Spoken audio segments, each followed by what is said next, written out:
ឯមកទៀតប្រេងចាស់នេះបែរទៅជាទទួលបានសម្បត្តិសម្ងាត់មួយបាននឹងចរណៈផ្ញើមកលូឡៃដើម្បីឲ្យនាងទៅក្នុងរលកខោនមើលលក្ខខណ្ឌបន្តិចទៅហើយនៅដែរប្រេងចាស់នេះជាមួយនឹងអ្នកបម្រើចំណិតរបស់ពួកគេទាំងពីរនាក់ក៏បានទៅអង្គុយមើលឆាកលក្ខខណ្ឌដែលកំពុងតែសម្ដែងនៅពីក្រៅស្បៃគេក៏បានសម្ដែងអំពីរឿងរ៉ាវរបស់ព្រះអង្គម្ចាស់មួយដែលគេគឺមានប្រពន្ធទី1និងទី2ក៏ដូចជាទី3ហើយគេក៏បានរៀបការជាមួយនឹងប្រពន្ធទាំងអស់នោះបន្តមកទៀតគេគឺស្រឡាញ់ទៅកាន់ប្រពន្ធទី2ខ្លាំងណាស់ខណៈពេលដែលប្រពន្ធទី3ដែលគេក៏បានរៀបការជាមួយនោះគេក៏ប្រែទៅជាសម្រាប់ប្រពន្ធនោះចោលតែម្ដងទៅហើយគោលបំណងរបស់គេគឺដើម្បីរៀបការជាមួយនឹងប្រពន្ធទី2របស់គេនឹងឯងនេះគឺជាគោលបំណងឯមើលទៅដូចជាអ្នកដទៃមិនបានដឹងនោះឡើយតែពេលដែលទូស្រីនាងកំពុងតែអង្គុយមើលរឿងនេះគេក៏បានដឹងពីមនុស្សម្នាក់គឺជាព្រះអង្គម្ចាស់ទី6គឺជាព្រះអង្គម្ចាស់យូរនឹងឯងគេក៏បានគិតស្រមៃពេលដែលគេបានជួបនៅក្នុងរាជវាំងបន្តិចតែព្រះអង្គម្ចាស់យូនេះគឺមានក្លិនដូចជាមួយនឹងអ្នករាំរបាំនៅក្នុងកម្មវិធីនោះបេះដាក់កាលពេលនោះគេមិនសូវសន្មត់ប្រមាណនោះទ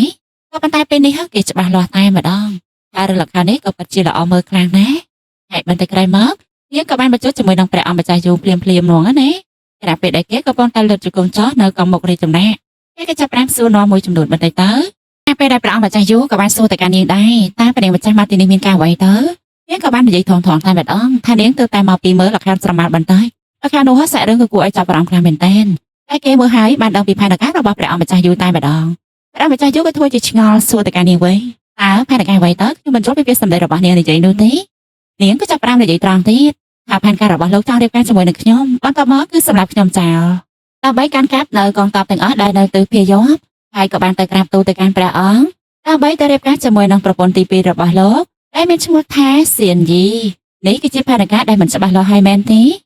ឬសម្ដីរបស់ទូស្រីបែបនេះព្រះអង្គម្ចាស់យូនោះក៏ប្រែជាធ្លាក់ទឹកមកហើយក៏ចាប់ផ្ដើមក៏ពិចារណាបន្តិចទៅរកលេខដល់សារទៅកាន់នាងហើយបានថាខ្លួនឯងនឹងតាមពិតស្មោះត្រង់ទៅកាន់ព្រះម្ចាស់ខ្លាំងណាស់តែដឹងជាព្រះម្ចាស់នេះទៅស្រាប់លើពីចាំបារាមកពីណានោះទេព្រមទាំងមិនមានភ័ស្តុតាងតទៅសោះ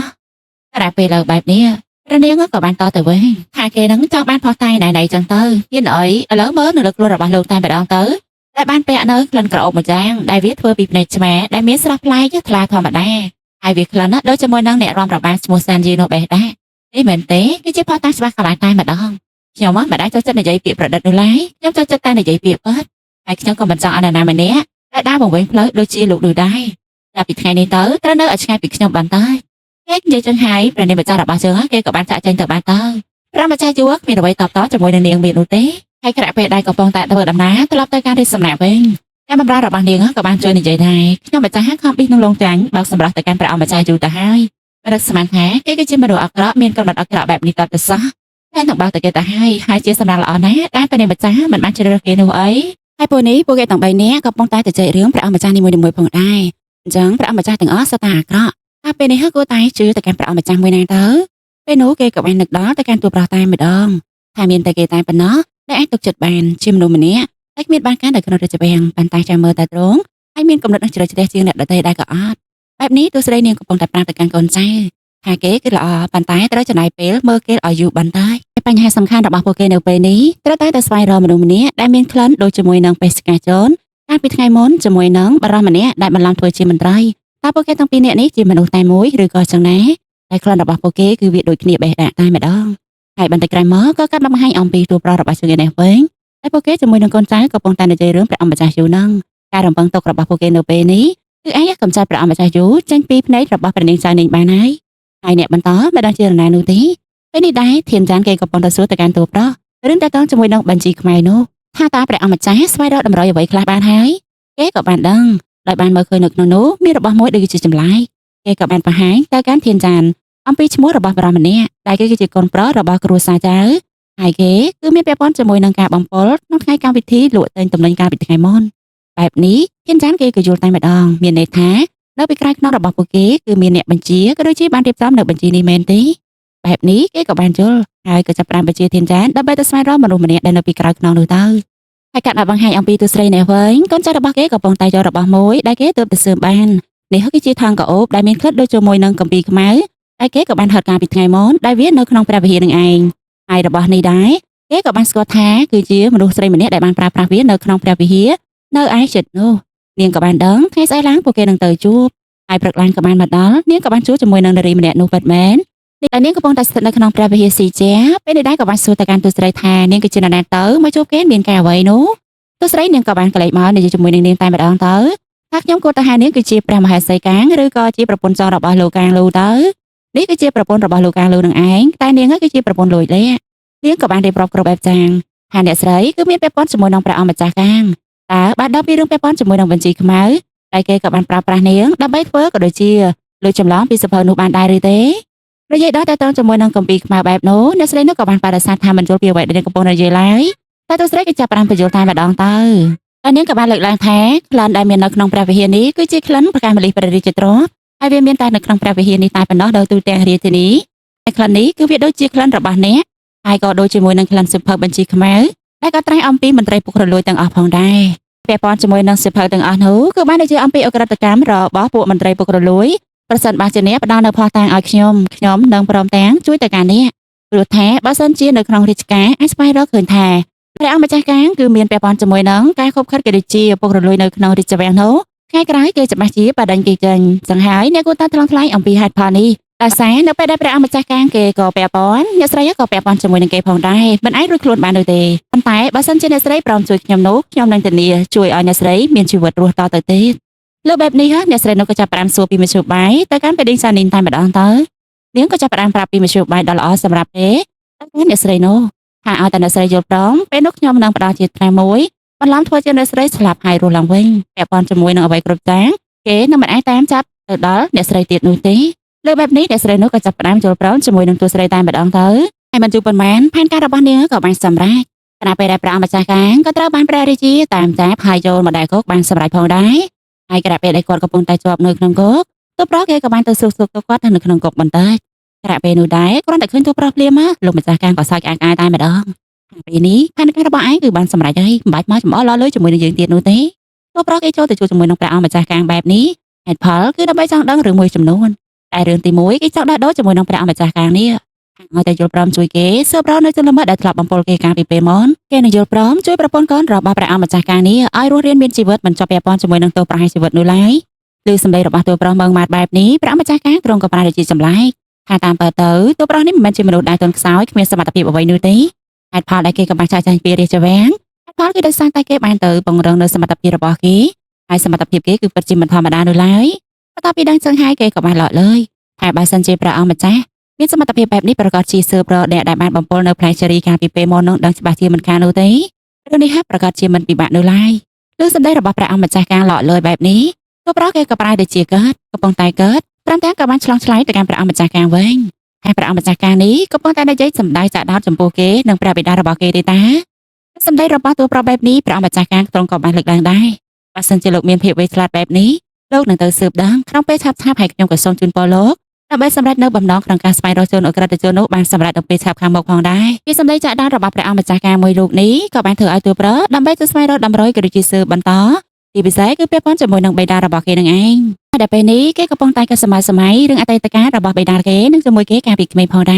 រគេមិនជឿថាបិតារបស់គេគឺជាអ្នកបំពុលទៅកាន់គេនោះឡើយហើយក្រោយមកទៀតខណៈពេលដែលនឹកនាដល់រឿងនេះក៏ធ្វើឲ្យគេចាប់ផ្ដើមរើឡើងនៅជាតិពុលនៅក្នុងខ្លួនរបស់គេពេលនោះដែរធានចាន់ក៏បាននាំគេទៅជួបជាមួយលោកគ្រូពេទ្យចនតែម្ដងទៅហើយនេះហើយគឺជាលោកគ្រូពេទ្យសៀចនហៅដែលគាត់គឺជាកូនប្រុសច្បងរបស់លោកម្ចាស់សៀដែលមានវិជ្ជាពេទ្យខ្លាំងក្លាព្រមទាំងគឺជាអ្នកដែលព្យាបាលទៅកាន់ទូប្រុសជាយូរមកហើយពេលនេះដែរទូប្រុសរបស់ជើងកំពុងតែឈឺចាប់ខ្លាំងណាស់ដែលគេកំពុងតែត្រាំនៅក្នុងអាងថាក្នាមក្រៅពេលដែរធាចានគេកំពុងតែស្នើទៅកាន់លោកគ្រូពេទ្យដើម្បីចាក់បញ្ចូលវិទ្យាសាស្ត្រទៅកាន់ខ្លួនរបស់ទូប្រុសរបស់ជើងតែម្ដងទៅព្រោះថាមើលទៅដូចជាទ្រាំមិនបានសោះប៉ុន្តែគ្រូពេទ្យគាត់ក៏បានបដិសេធថាមិនចាក់នោះទេដល់រាប់ណាគេអាចទ្រាំបានពេលនោះតោះតែដំណាក់កាលចុងក្រោយគេនឹងអាចចាក់បានព្រោះតែខាពេលចាក់បញ្ចូលនឹងវាកាន់តែឈឺចាប់ជាងនឹងទៅទៀតម្ល៉េះហើយក៏បាននិយាយឲ្យតែគេសុខចិត្តទ្រាំនៅក្នុងអាងថ្នាំនេះគេនឹងអាចធ្វើស្បែកមកវិញនៅពេលឆាប់បន្តិចក្រោយមកទូប្រុសរបស់ជើងក៏បានជាចាប់ដូចជាពិបាកទ្រាំគ្រូពេទ្យក៏បំរុងរត់ចាក់បញ្ចូលទៅកាន់ខ្លួនរបស់គេប៉ុន្តែត្រូវបានទូប្រុសក៏បានបដិសេធព្រមទាំងក៏បានលើកឡើងថាគេអាចទ្រាំបានគេសុខចិត្តគ្រូទ្រាំទាំងឈឺលំបាកនៅក្នុងអាងថ្នាំនោះតែម្ដងទៅហើយក្រៅពេលនោះដែរព្រះរាជានេះវិញក៏មានកិច្ចការដើម្បីជួយជាមួយលោកគ្រូពេទ្យសៀផងដែរនៅពេលដែលមកចូលកន្លែងនោះគ្រូពេទ្យសៀក៏បានប្រាប់ឲ្យនាងរងចាំបន្តិចហើយក្រៅពេលដែលគេកំពុងតែឈររងចាំកូនចៅរបស់គេក៏បានសួរគ្នាថាប្រកាសដែរអត់ថានេះគឺជាកន្លែងរបស់លោកគ្រូពេទ្យសៀនោះមូជូគេក៏បាននិយាយថាវាជាកន្លែងប៉ាត់ថាលោកគ្រូពេទ្យសៀជាគ្រូពេទ្យដែលល្បីល្បាញព្រមទាំងគឺជាគ្រូពេទ្យនៅជនបទជួយអ្នកជំងឺធ្ងន់ធ្ងរខ្លាំងបំផុត បែបនេះហើយគណៈពេលនោះអ្នកបម្រើរបស់គ្រូពេទ្យសៀក៏បានមកប្រាប់ហើយលោកគ្រូពេទ្យកំពុងតែចោទរវល់ព្យាបាលអ្នកជំងឺដែលកំពុងតែរងរបួសធ្ងន់បែបនេះហើយគឺមិនអាចជួបជាមួយនឹងនាងបាននោះទេគឺបែបនេះដែរទោះស្រីនាងបំរុងចាក់ចេញទៅហើយថាបានផ្ដាំទៅកាន់អ្នកបម្រើនោះថានឹងត្រឡប់មកវិញនៅពេលក្រោយទៀតគណៈពេលនោះដែរក៏ស្រាប់តែឮសំឡេងឡើងធ្លាក់ប្រៅនាងក៏ដឹងភ្លាមតែម្ដងថាអ្នកជំងឺនោះកំពុងតែជួបគ្រោះថ្នាក់ទៅហើយគេក៏អាចដឹងថាអ្នកជំងឺនៅក្នុងទីនោះអាចគឺជាតួប្រុសផងដែរបន្តិចក្រោយមកតួប្រុសរបស់ជើងនេះហើយគេក៏បានដឹងខ្លួន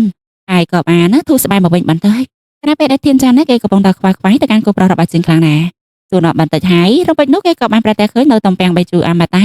គឺជាដើមផ្កាដែលគេធ្លាប់បានយកជូនទៅកាន់នាងនោះពេលនេះគ្រូពេទ្យសៀក៏បានចូលមកបង្ហាញទៅកាន់តួប្រុសរបស់ជើងថាអ្នកនាងម្នាក់នោះក៏ពិតជាមានចិត្តល្អខ្លាំងណាស់ដោយសារតែឃើញថាមនុស្សជិតស្លាប់ទៅហើយនាងមិនឈរមើលនឹងភ្នែកនោះទេ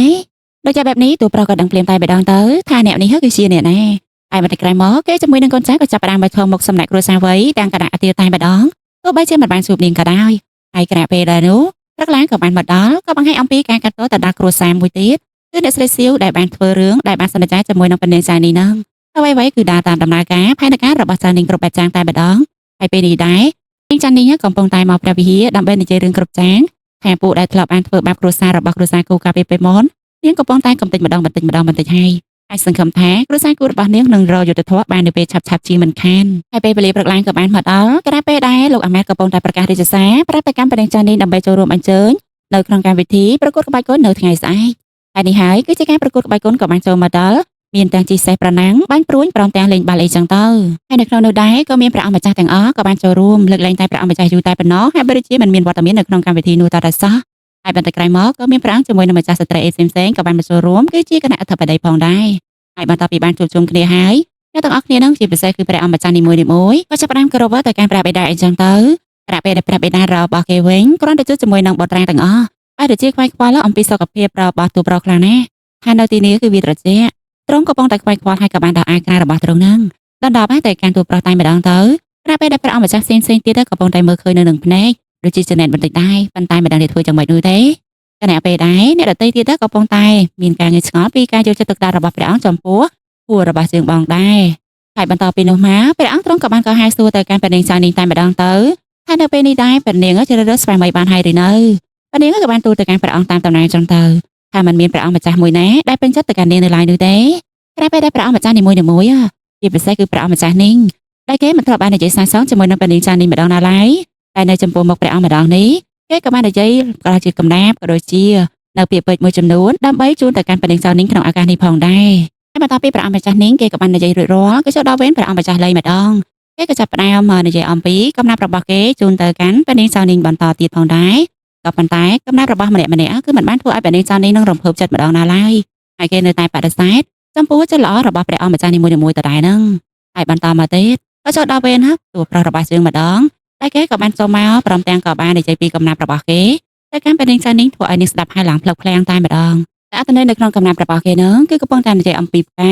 សម្ដៅទៅលើព្រះនាងចានីដែលស្រឡាញ់ផ្កាហើយគេចង់ធ្វើជាផ្កាដែលព្រះនាងចានីនឹងតែងប៉ងប្រាថ្នាគ្រប់ពេលគ្រប់វេលាកំណាព្យរបស់គេចាក់ដោតបែបនេះប៉ុន្តែជាលទ្ធផលចុងក្រោយព្រះនាងចានីក៏នៅតែផ្ដល់ចម្លើយទៅកាន់ព្រះអង្គដដែលថានាងមិនទាន់បានសម្រេចចិត្តថាជ្រើសរើសទៅដល់ព្រះអង្គម្ចាស់មួយណានោះទេធ្វើជាស្វាមីនោះនាងសូមពេលវេលាបន្តិចទៀតហើយព្រះអង្គវិញក៏ស្របតាមនាងបន្តិចដែរហើយក៏ចាប់ផ្ដើមឲ្យអ្នកទាំងអស់គ្នានឹងដើម្បីទៅកំសាន្តជាមួយនឹងវិជ្ជាកនក៏ដូចជាការសម្ដែងផ្សេងៗទាំងទៅ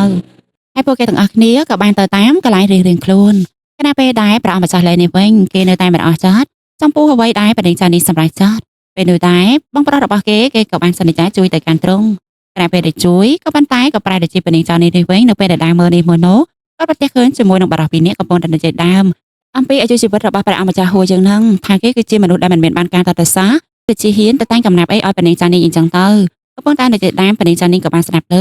រំពេចនោះដែរស្រាប់តែក៏លេចវត្តមានព្រះអង្គម្ចាស់នេះទ្រង់ក៏បានចូលមកព្រមទាំងក៏ប្រេងពីអ្នកនោះឲ្យចែកចែងទៅសម្រាប់ទ្រង់វិញក៏មានអំណោយយ៉ាងច្រើនដើម្បីប្រកល់ទៅកាន់ព្រះនាងចានីផងដែរទោះបីជាព្រះនាងចានីក៏បានបដិសេធម្ដងហើយម្ដងទៀតតែគេក៏បានជឿលេះថានេះគឺជារបស់ម្ដាយរបស់គេក៏បានចូលមកជូនទៅកាន់ព្រះនាងចានីជាពិសេសទ្រង់ក៏បានសូមសំណពរទៅកាន់ព្រះនាងចានីដើម្បីទទួលទឹកចិត្តរបស់គេទៅហើយចុងក្រោយព្រះនាងចានីប្រកែកមិនបានក៏ចាប់ផ្ដើមទទួលរបស់នោះទ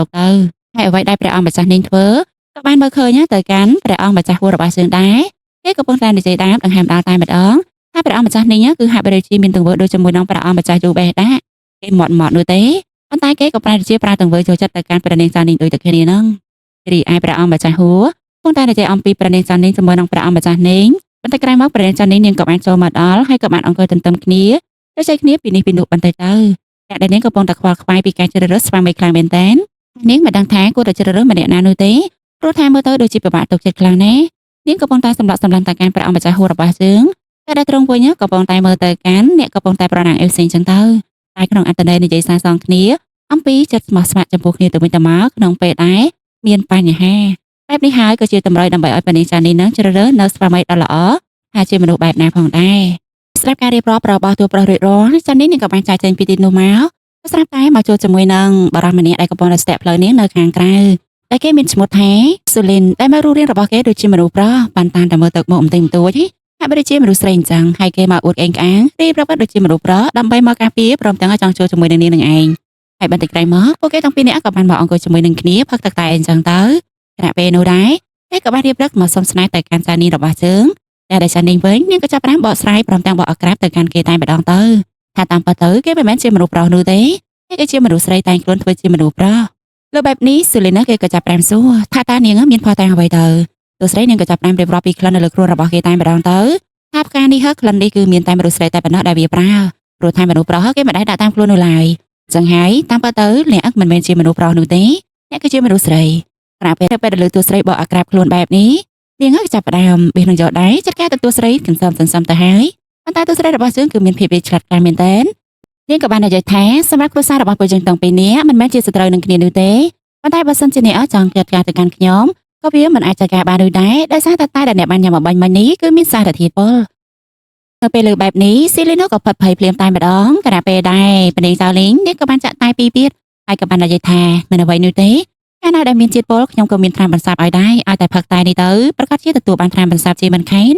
នៅពេលនោះដែរស៊ីលីននាងក៏ចាប់ផ្ដើមផឹកតែនោះទៅក្រៅពេលដែលគាត់ផឹកក៏ប៉នាងចៅលីងក៏បាននិយាយថាតែមួយនេះគឺមានសារធាតុពុលទៀតត្រាំបន្សាបគឺនៅក្នុងពេលមួយនេះទៅវិញទេប៉នាងនោះក៏បាននិយាយចាញ់ល្បាយទៅកាន់ប៉នាងចៅលីងរបស់ជើងម្ដងហើយម្ដងទៀតហើយបន្តពីក្នុងបែងតាមប៉ាទៅគឺមានសារធាតុពុលនៅលើធូបតែគេកំពុងតែអុជនៅក្នុងទីនោះនឹងឯងហើយភ្លីនោះគឺតែងតែចាញ់ល្បិចរបស់ចានីរបស់ជើងម្ដងហើយម្ដងទៀតផងដែរហើយចុងក្រោយនាងក៏បានចោះចាញ់ពីភាពវិឆ្លាតរបស់ប៉នាងចានីរបស់ជើងព្រមទាំងក៏បានចោះចូលជាមួយនឹងនាងតែម្ដងទៅ